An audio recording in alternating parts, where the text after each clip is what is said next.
안녕하십니까, 알림이 황희두입니다. 어제 결국 김재원 당원권 정지 1년, 태영호 당원권 정지 3개월 윤리 결과가 나왔습니다. 어제 태영호 씨가 최고위원회에서 자진 사퇴하면서 용산과 얘기된 거 아니겠냐 라는 반응이 나왔었고, 덕분에 혼자 3개월 받은 것 같다는 평가가 압도적입니다. 물론 절대로 이대로 그냥 끝나선 안 될 문제들이고요. 어제 이재명 대표가 홍준표 시장을 만났죠. 그 자리에서 홍준표 시장은 뜻밖의 쓴소리들을 막 날렸는데요. 정치를 잘 모르는 사람들이 대통령실에 있다. 그리고 본인 당은 욕심만 가득하고 책임지는 사람도 없다. 심지어 대표가 옹졸하다. 이런 얘기까지 하는데요. 이러자 당연히 국민의힘 내부에선 불만의 목소리가 쏟아져 나왔습니다. 유상범 씨는 홍준표 시장을 향해 당의 원로라는 사람이 야당 대표 만난 자리에서 당대표와 대통령실 공격하는 게 맞냐? 그리고 이용호 의원은 저런 얘기가 홍준표 시장 입에서 나온 말이라니 믿겨지지 않는다. 이재명 대표에게 이용만 당한 거다. 또 다른 대구 지역의 한 초선 의원은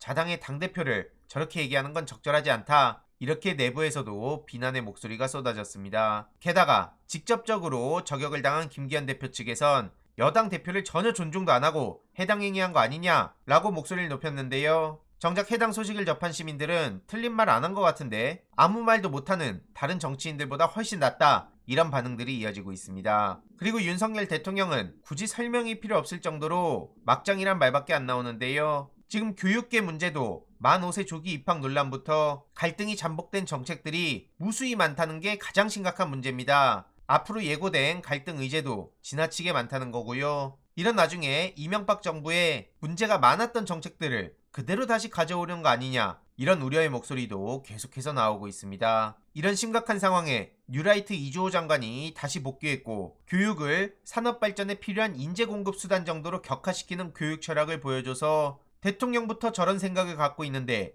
대한민국 교육이 제대로 돌아가겠냐 라는 우려의 목소리도 계속 나올 수밖에 없습니다. 이런 와중에 윤석열 대통령은 기자실에 찾아 방향이 잘못되면 정확한 기사로 이끌어달라, 새로이 맞이하는 1년도 언론이 정확하게 잘 좀 짚어달라며 좋은 지적과 정확한 기사로 정부를 잘 이끌어달라는 택도 없는 소리를 했습니다. 저렇게 제대로 지적하면 좌파 언론이네, 편향됐네, 문제가 많네, 별별 명분을 만들어서 꼬투리 잡고 압박을 하지 않습니까? 심지어 한상혁 방통위원장은 쫓아내려 하고 최민희 전 의원은 아직까지도 임명 안 하고, 저런 사람이 말만 뻔질하게 하는 거 정말 기가 막힙니다. 윤석열 정부 1년 교수들이 매긴 점수는 100점 만점에 21.1 정도로 형편없다는 얘기가 나오고 있고요. 교수 345명이 참여한 설문조사 결과에 따르면 매우 잘못했다는 67.5%, 9%는 잘못했다, 총 부정평가가 76.5%나 차지한 겁니다. 1년 종합평가를 여태까지와 비교해보면 문재인 전 대통령은 73점이었고요. 이명박 정부는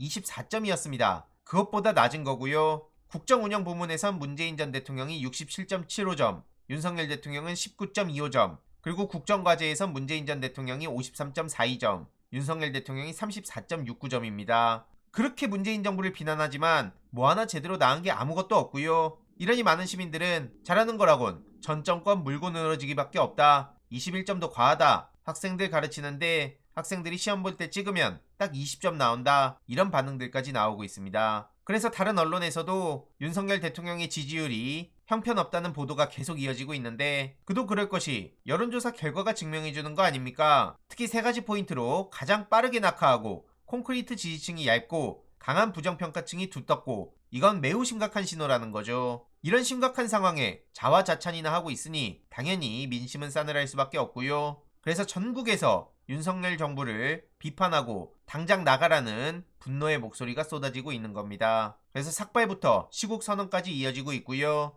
창원에서도 윤석열 퇴진 집회가 이어지고 있습니다. 그래서 들불처럼 번지는 시국선언이란 보도가 여기저기서 보이기 시작했고요. 대구 시민들까지도 시국선언에 나선 상황이죠. 1년도 힘들다, 못살겠다, 갈아엎자, 같이 투쟁에 나서자 라는 반응들이 이어지는 거고요. 대출 이자 인상, 가스 전기 교통요금 폭등 등등 민생은 파탄났는데 아무런 대책도 없고 제대로 책임도 지지 않는 일본에 우리 역사와 국민의 자존심까지 팔아먹고 굴욕 외교를 자행하고 있고, 도저히 용서할 수가 없다, 누굴 위하고 무엇을 위한 정권이냐는 얘기까지 이어지고 있습니다. 그래서 대구에서조차 이렇게 움직였다는 건 매우 중요한 신호라는 반응들이 이어지고 있고요. 이 또한 계속 전해드릴 예정입니다. 그리고 마지막으로 이순자 씨가 택도 없는 분노를 하고 있다는 소식도 전해졌는데요. 손자 전우원 씨가 이순자 씨의 연희동 자택을 최근 찾았지만 직접 만나지 못했다고 합니다. 그래서 메시지를 남겼는데 며칠 후 이순자 씨가 이런 답변을 보냈다고 합니다. 할아버지 얼굴에 먹칠을 했다. 주제넘게 아무데나 나서지 말고 자신에게 떨어진 일이나 잘 처리해라. 5.18 때 태어나지도 않지 않았냐?